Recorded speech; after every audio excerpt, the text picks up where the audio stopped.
Hello, everyone, and welcome to this episode of Wings Podcast. This is your host, Milind Agnihotri.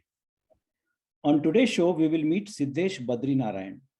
He is a software engineer currently working at Google in Mountain View, California, and has been living in the San Francisco Bay Area for the past 5.5 years.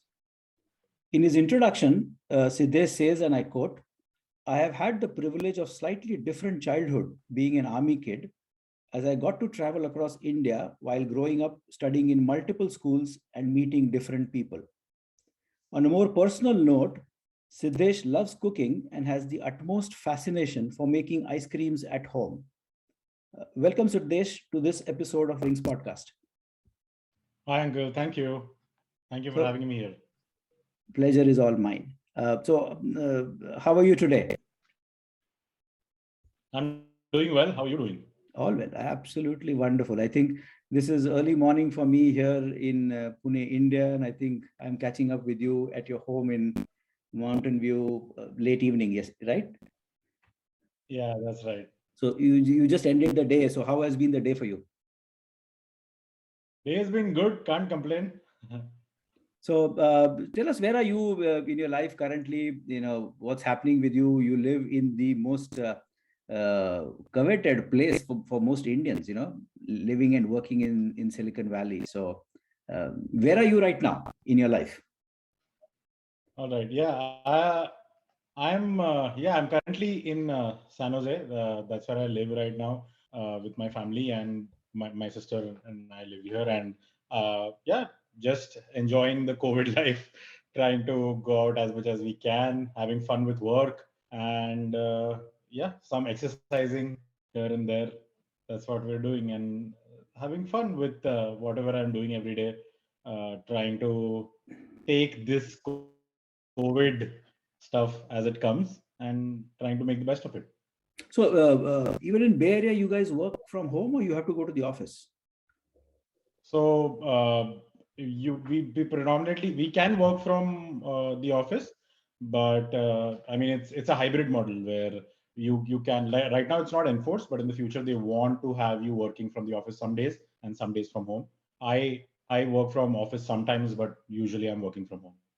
So when did you move to the US? I moved to the US in 2015. That is about, I think, 7.5 years or 7 years ago. I came and here to uh, do my master's. and how old were you that time? I probably was 20, 21 or so. So much of your life, 2021 years, has been living and growing up in India, right? For you. So how has Yeah, that been yeah. for how has that been for you? You know, how was life in India for you? And you know, before we move to the US, let's hear about your India story.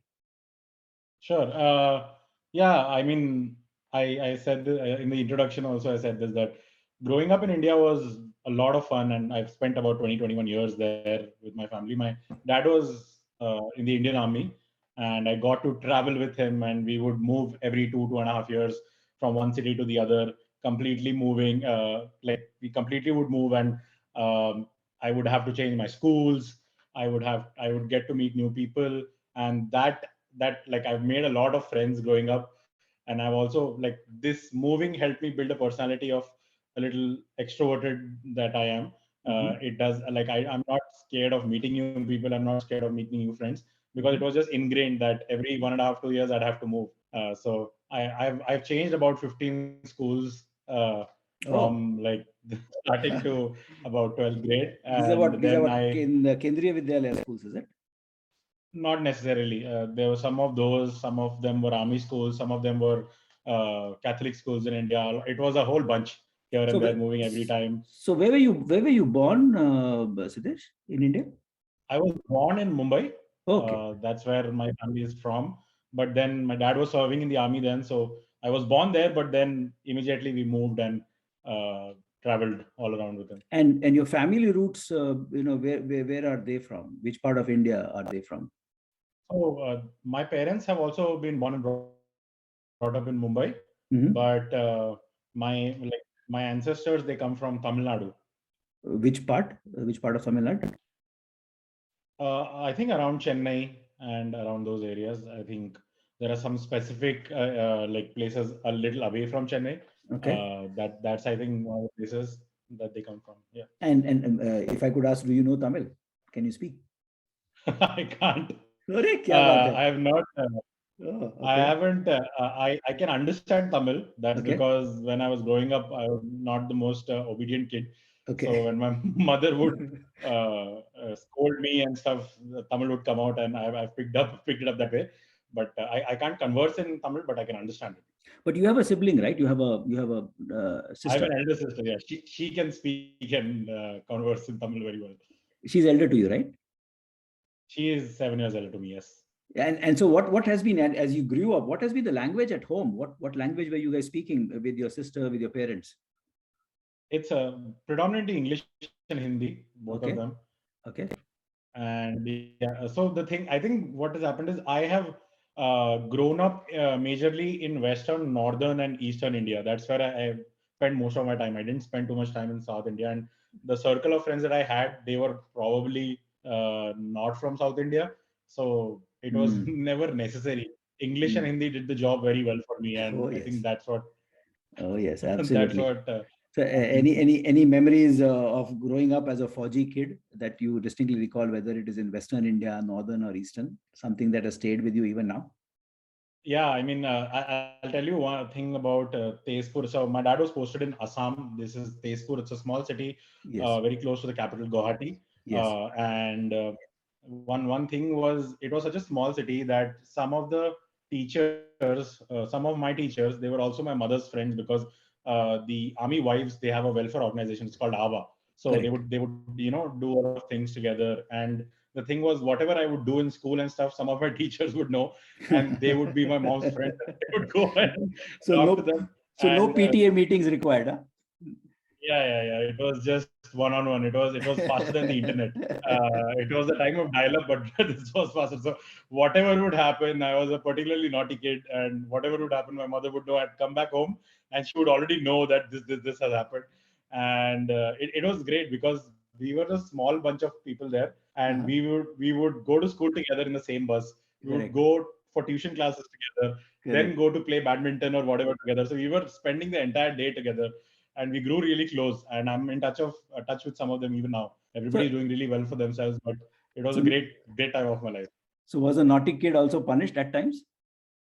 Yeah, plenty. I mean, it was it was मुर्गा मुर्गा yeah. My बने हो, dad was मुर्गा very मुर्गा बने हो कभी? बहुत बार, मतलब अलग अलग तरीकों में होता था वो. My Okay. dad was very lenient, and I would go to him. Mama had to be strict because किसी को तो करना Okay. पड़ेगा. So then Correct. I Correct. would go to dad to help me save myself, and then he would like take it from there. So how did this little naughty kiddo become a young man, and where did that happen? I think I have had the privilege of meeting a lot of really good people. I think when Mhm. I was in seventh or eighth standard, my dad was posted in Jodhpur. That's where I met a couple of people who were really like, they came from really humble backgrounds, and they were really serious about studies, and and doing extracurriculars as well. So I think I Mhm. was always surrounded by really smart and good people who wanted to do something. So just Mhm. looking at them and trying just being with them made me also do those things, and I ended up finding interests and liking things. For example, quizzing was something that I like. So I like to make quizzes, and I like to host quizzes sometimes. Oh, wonderful, So wonderful. that came from me Mhm. meeting a friend who used to do this a lot, and he Mhm. would sit with the newspaper every day and try to find things and write it down. So I started Mhm. doing it with him, and then slowly I gained more interest. So that I don't do that as much today, but what it Mhm. has translated to is just consuming as much data as I can, or as much knowledge as I can about varied and different things. Oh, So if I see something and I find it intriguing, I'll just go and read about it. so That's I'm why I not love musical. so I'm not surprised that this whole love for data. I'm not surprised that you're working in a company which essentially holds the entire data of the whole world, every Yeah.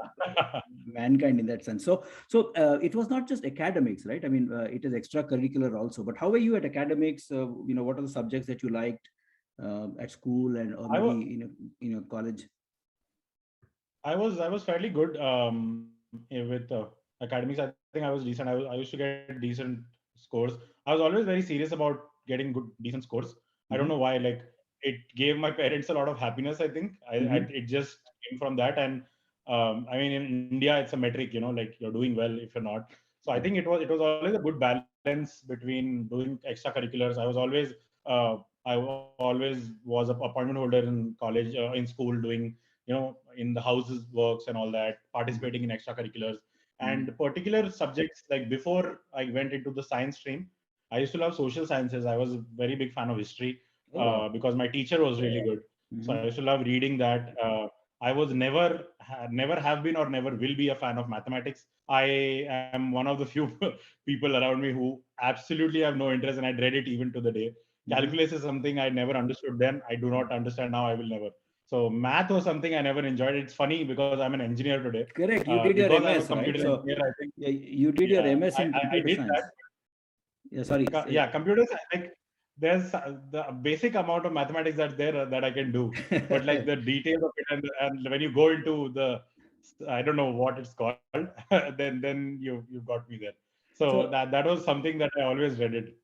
so And I, the love for history that you have, and this little distance from mathematics, how did that end up playing in your MS journey? Walk us through your how did you move your transition from India to the US, when and how did that happen? yeah. So in my third year of engineering, I didn't know about masters actually. I was just in college having a good time, and then I saw a bunch of people who said, okay, they are going to do masters and stuff. So I was like, okay, I'll do it with them. You have to prepare for your GRE. So Correct. I also wanted to do it. I realized that okay, this is something that I can try. So I just started with that. And while in college, I had a good bunch of people who I was working with. So in fourth year, you do an internship with a company where you're working on a project. That's the Correct. first time you get the taste of the corporate world. I Correct. think that I was very lucky with, to do it at a really good company. Um, I think it's now merged with another big company in India, but it used to be called Rollicule Games. And Okay. we were a group of four people, and we built an analytics framework that helped me, like that intrigued me a lot, and that made me think that I want to pursue this. I Mm-hmm. want to learn more of this in detail. So that's why I decided that I want to do a master's in computer science. I gave my GRE. I did fairly decently on that, and I applied to a bunch of universities, and yeah, ended up at USC, University of Southern California in LA, in 2015. So I graduated, and then I flew directly to LA to pursue my master's, and that was a different ballgame. I'm very glad I did that, because I think those 2 years that I spent doing masters there helped me build my base as a software engineer today.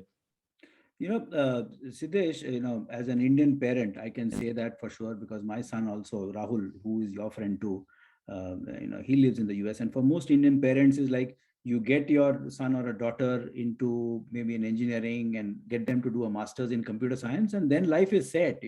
There are jobs waiting for them in Silicon Valley. Is that how it happened to you? Absolutely not. Not. Oh, Yeah. oh. Yeah, so I mean, it's very easy to assume that, because Instagram and Facebook don't really help you with that, and they kind of enforce your thought process. Where it's like everybody in the US is having a great time, Mm, and it's all jolly. I wouldn't like it, it is we are having a good time, but I'm not saying that nobody else is. It's mhm. just that getting here was a lot of work. I mean, it was not the easiest for me, because my MS journey was a ball game of its own. Because I mean, everybody, I was doing fine with my MS, and you have your internship. The biggest stress is finding a job.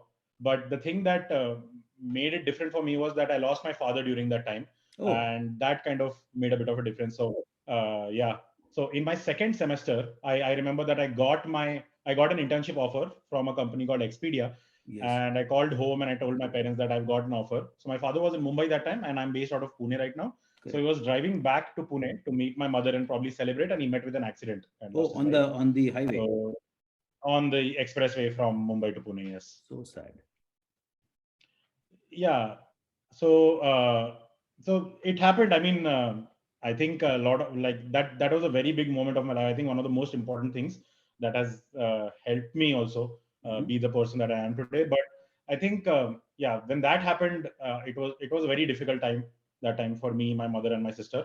Okay. um, and that happened during MS. So uh, I mean, it was difficult. So in the middle of my semester, I had to leave and I have to come back to India to do the last rites and do all of those things. I was here for about 15, 20 days, just Mm-hmm. disrupted with everything. It was a lot to digest, Mm-hmm. but I had a good set of people. You always find people who support you during that time. They understand it Mm-hmm. and did that.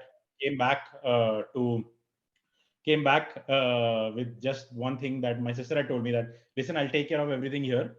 She's like the father of the family now. She's Mm-hmm. replaced my father very much so even today. And she told me, you go back and you focus on your studies, and I'll take care of mom here. And I was like, okay, I'll go back and I want to finish this because I didn't want to leave it there. There was no chance that I was going to leave everything and not finish it. If I like to complete things and put a tick mark in front of it, might be compulsion or something, but I felt like I wanted to do it. So I Mm-hmm. came back, and what I want to talk about is that the reason why I was able to do this and the reason why I am where I am today is because of the support circle that I had. I said the same thing, Uncle, a few minutes back, where I said the reason why I did certain things was because of the circle of friends that I had. I've been lucky in finding really like amazing people around me. So my one of my roommates, he's one of my best friends today. He accounts were frozen, right? I had certain amount of money Mm-hmm. for 3 or 4 months. When I was figuring it out, he paid my rent. His dad told me that, listen, you don't have to worry about anything. Your friend will take care of everything. Just Mm-hmm. do concentrate and relax. Like no questions asked. Mm-hmm. That's literally how it happened. And I had a friend, I had a study circle. They did assignments for me. I was like running behind on things and everything, but they did assignments for me. The other group of people, my roommates, they took care of me, and he was also in another project team. There were 2 3 subjects that you had to do, right? He took Correct. care of that, and when I got back, he was like the biggest source of support for me. I used to not get sleep at night. It was Of just course. such a shock for me. But Mm-hmm. the support circle that I had around me, Mm-hmm. helped me, gave me that hope that I could keep trying, and then I came back, I did through, and you won't believe, Uncle, that semester my scores have been the highest amongst the other all 4 semesters of MS, because I Mm-hmm. came back and my I remember I was late on a course, and my grader told me that he had lost his father a few years back, and he was like, you can take time. So just Mm-hmm. these small things that kept happening. So on paper nothing happened. Like I did the same, like 2015 to 2017 I did my masters, Mm-hmm. but kahin na kahin in that time I grew up a little, I think. So another thing happened in that, when I went for my internship, like yeah, that was the one positive thing that I was attaching myself to, right, during this whole time. So I was like, I have something to look forward to. So it was a summer. I was going to make my first paycheck and all of those things. I was moving to the San Francisco Bay Area, experiencing that life. And those 3 months were just amazing. But I Mm-hmm. came back with not an offer Oh, for full time. Yeah. okay.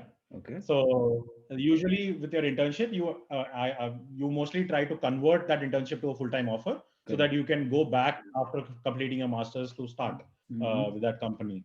A lot Mm-hmm. of people use that, and then they interview with other places and uh, go somewhere else. For me, that was not the case, and I was surrounded by a lot of really talented people who came back after their internships with offers, right? So that was another downward part where I was like, okay, I'm already like at a place where I don't know what I will do. And I think the, the my losing my dad and then this 9 month journey that happened after I came back from my internship was what my MS has given me. I think the most difficult parts of my life have happened during those 2 years, and those Mm-hmm. are the best things that have happened to me. And I'll tell you why. Because when I came back and I didn't know what to do. I didn't know where to go from there. But the Mm-hmm. only thing I could do was try.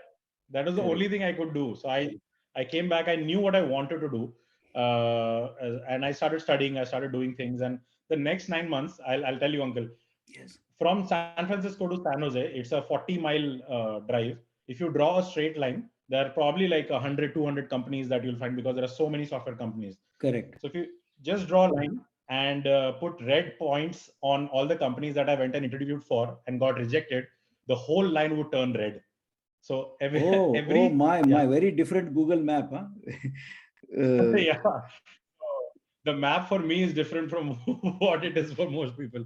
so a Uh, bright engineer from India does a master's in computer science in USC in LA with high grades, high marks, has a red line of interviews and jobs where you were rejected. What a paradox. Yeah, I mean, interviews are something I'm still scared of. I still dread them, and they can bring out the best in you, and they will bring out the worst in you. Uh, So how did you crack your first job, and where did that happen? And you said you had to wait for 9 long months after your graduation to find a job. Yeah, I And mean, you I'll never forget those 9 months. Because it was every Friday I would set an interview, Friday, Monday, something. I would fly into the city. It would mainly be in the Bay Area. So I would fly into SF to go to the company. So Thursday night I would fly in, stay at the hotel that they would provide. Friday morning, come for the on-site interview to their campus. Have a great time there. Feel like I might have done a good job. Go uh-huh. back feeling hopeful, and Monday morning I'd get the reject. The same thing has happened for 9 long months. Trust me, I'm not even exaggerating. This is exactly how it happened. And I mean, there was a point where my roommates were making plans, and they would be like, Sidhesh, ye weekend tu kidhar hai?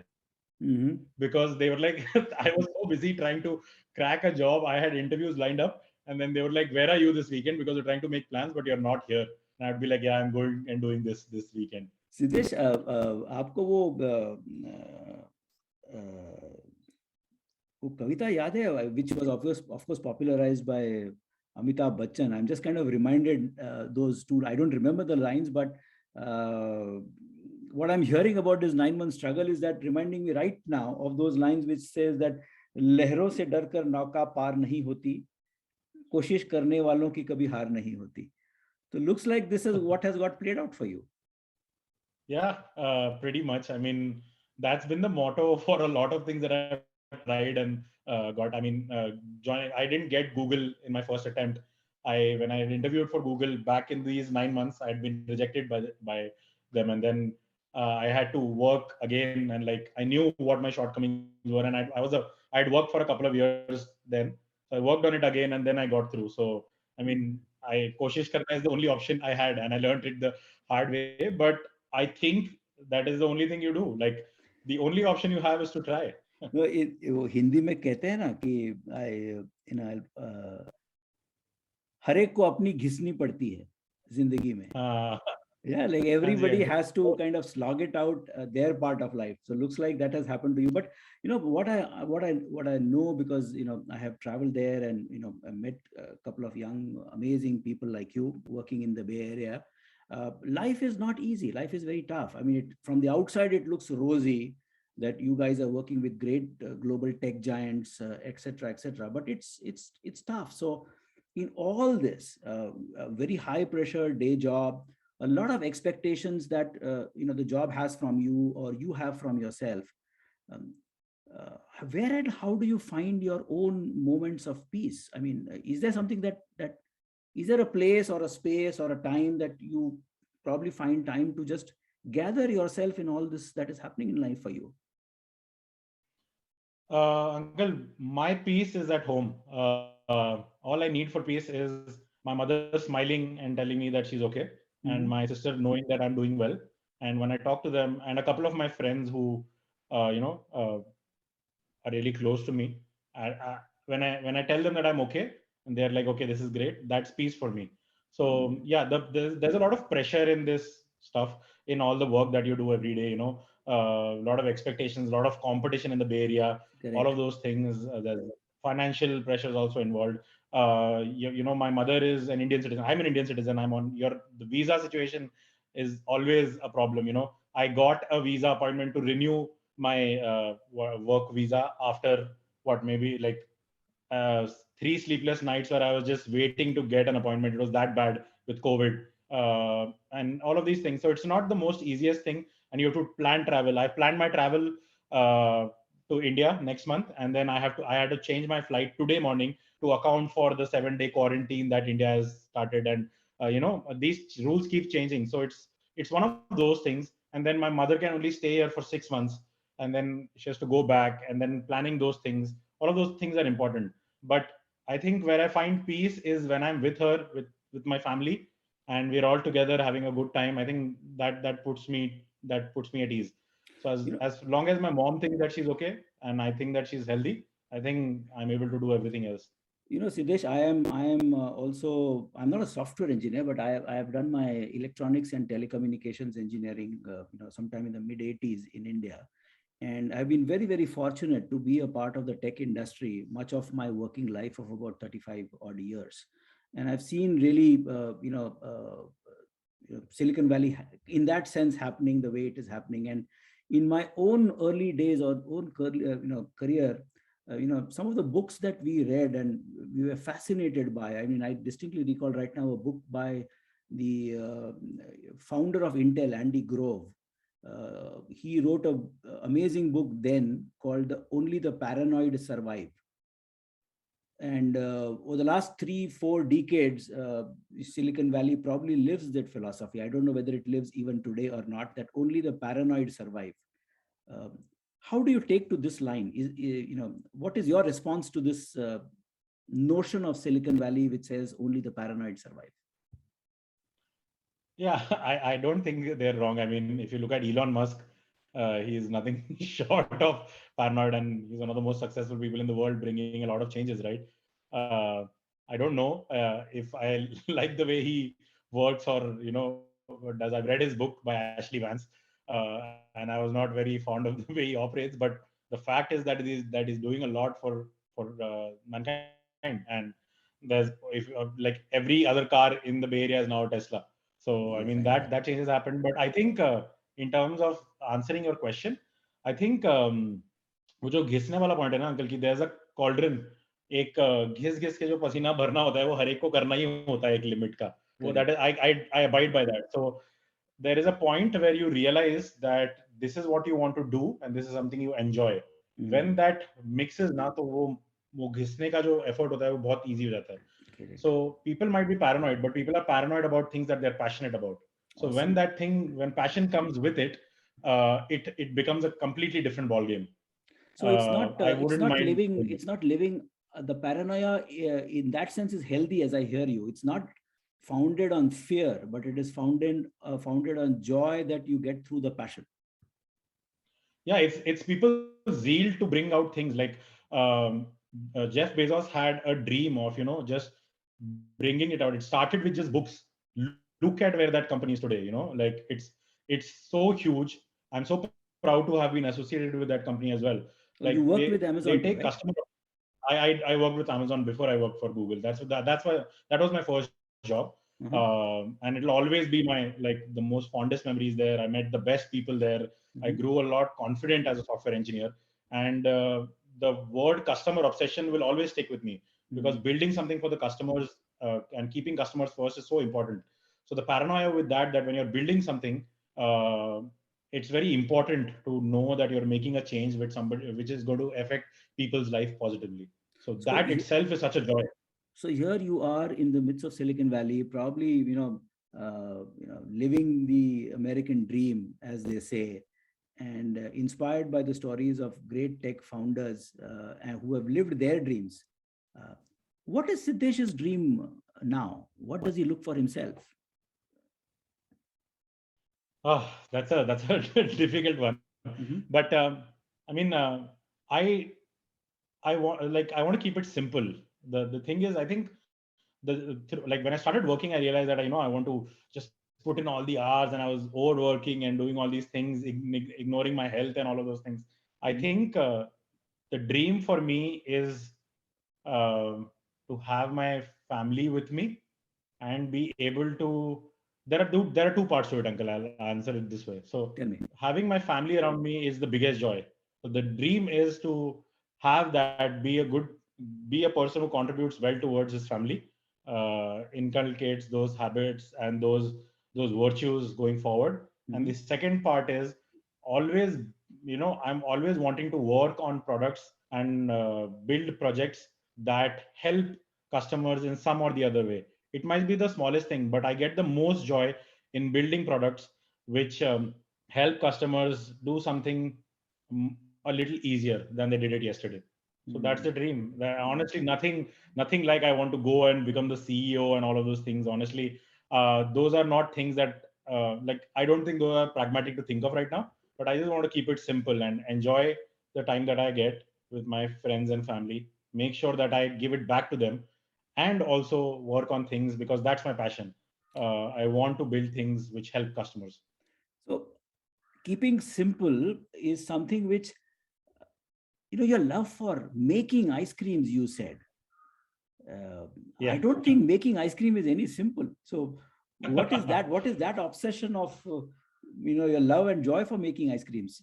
Let's kind of Yeah. probably take the conversation to a closure on this happy and a sweet note of your joy for making ice creams. Walk us through that. Right. So this started with a company called Salt and Straw. They're an ice cream company based out of Portland, Oregon. Okay. Tyler Malik is the owner, I think, and he started it with his cousin. Uh, and the whole journey, like I went to their store in Palo Alto to have the ice creams, and I was just held spellbound Mm-hmm. because I felt like that is the best ice cream that I've had in my life.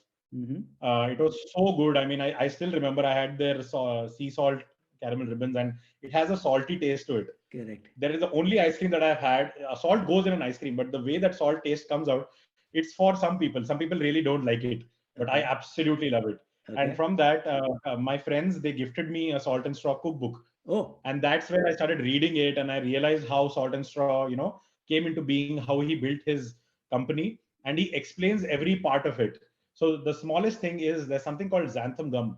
So Mm-hmm. xanthan gum is basically, like, he calls it the ice cream superhero.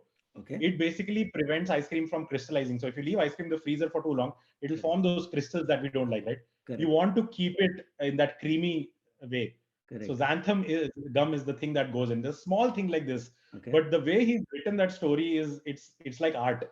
So I started reading it, and I just got so intrigued by it. I bought an ice cream maker from Amazon. I looked at his cookbook, and I just decided to make an ice cream. And the first batch turned out so amazing Okay. that I've never looked back since. And I have made more and more ice creams for friends. Some of them recognize me from my Instagram posts have those. So some of my friends, I shared it with them, and they loved it so much. They're like, "When are you making it again?" Arey So yaar, the you joy this of is feeding people is something else, Uncle. That's the reason why I love cooking. So understood. everything else can be put aside, but food is one thing that brings everybody together, right? Yeah, everybody has to eat. So You that know, joy is what led me to doing this. all this is actually reminding me of this beautiful movie. I'm sure you must have also seen it. It's my favorite, the Kung Fu Panda. Yeah, of course. So good. Yeah. So Po the panda, who was chosen to be the, what is that, dragon killer, right? He was Dragon chosen warrior. dragon warrior. He was chosen to be the dragon warrior, uh, and he's learning kung fu, and there's no way he gets anything right, and he's so frustrated. Remember that scene where he and his master Uguay have that conversation where he says, I can't do kung fu. I maybe I should just quit and go back to making noodles. Uh, and Master Uguay, the turtle master, says something very beautiful to him, which says, I recall, these lines are very etched in my mind. Master Uguay tells Po, quit, don't quit. Noodles, don't noodles. You are too concerned about what was and what will be. There is a saying, yesterday is a history, tomorrow is a mystery, but today is a gift. That is why it is called the present. So, after listening to your story in the last 30-35 minutes, which has just been a breeze, I don't know how this time has passed, but I I think at least now that probably the present that you have is a gift for yourself. So, on behalf of all our listeners, as we come close to this conversation, all I can say is, Siddesh, just enjoy and relish in the moment. A lot of good things are happening to you. Just be at it. And what you've said so beautifully is combine your paranoia and passion to build great products for customers. And it could not just be products in Google, but even making those wonderful salt and straw ice creams for your friends and family that you make in service of others. So what a wonderful, wonderful conversation this has been, Siddesh. As we close this, episode, I just want to quickly ask you, what are you feeling right now? What are your thoughts on your mind? Like you said, I'm enjoying the present, Uncle. I'm having so much fun with you in this conversation. Thank you for having me here. It has been one of the best things that has happened to me, and I'm so happy that I could share this story. Uh, and I'm so happy that you found it interesting. I hope the listeners liked it. And thank you for having me here. We are going to Absolutely. enjoy our present. Absolutely. Enjoy the present. And Wings podcast is all about Siddesh having amazing young Indians like you on the show, and where our listeners gets a treat of a very different kind, not the ice cream treat, but a treat to discover the extraordinary in the ordinary, and from simple stories that we are trying to have it on the Wings podcast. So thank you very much for your time, and thank you for coming on the show. Look forward to meeting you and enjoying your handmade ice cream when I am next in the Bay Area. Thank you so much. Pleasure's all mine, Uncle. Thank you so much. Okay, bye bye. Bye, Uncle. Thank you for your time today, my dear listeners. This is your host, Milind Agnihotri, signing off. Goodbye, take care, and stay safe.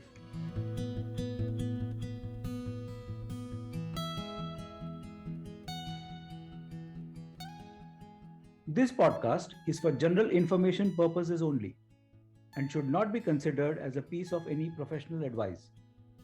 Views and opinions expressed in this podcast are those of its guest.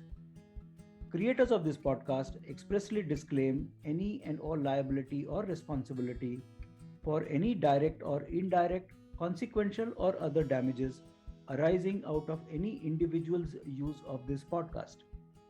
For feedback and suggestions, please write to wingsindia75 at gmail.com. Thank you.